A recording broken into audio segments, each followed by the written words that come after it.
Protests arising from the Fugitive Offenders Bill have continued for nearly 4 months now. Over this period, protesters' violence has been escalating and has reached a very alarming level in the past few days, causing numerous injuries and leading Hong Kong to a chaotic and panic situation.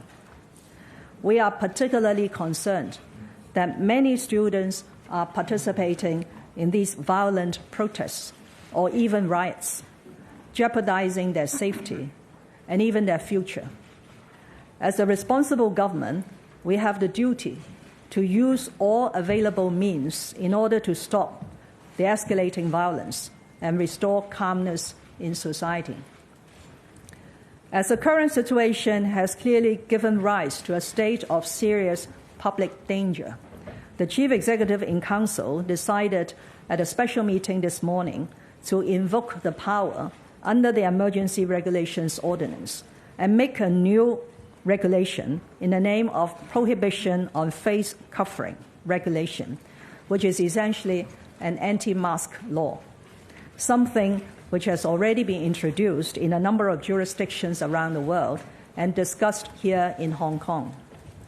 We believe that the new law will create a deterrent effect against masked violent protesters and rioters and will assist the police in its law enforcement.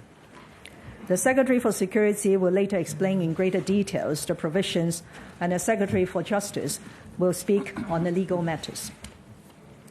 I would like to emphasize that the decision to invoke the Emergency Regulations Ordinance is a difficult but also a necessary one for public interest.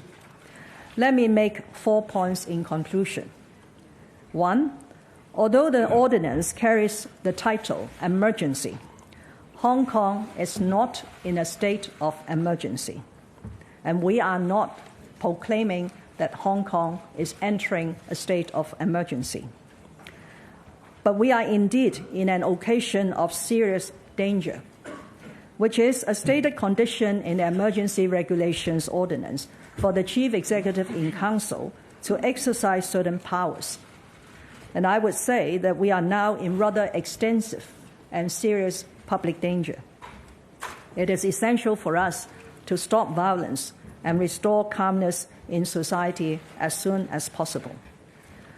We hope that the new legislation can help us to achieve this objective.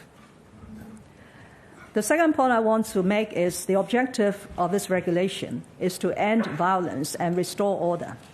And I believe this is now the broad consensus of Hong Kong people.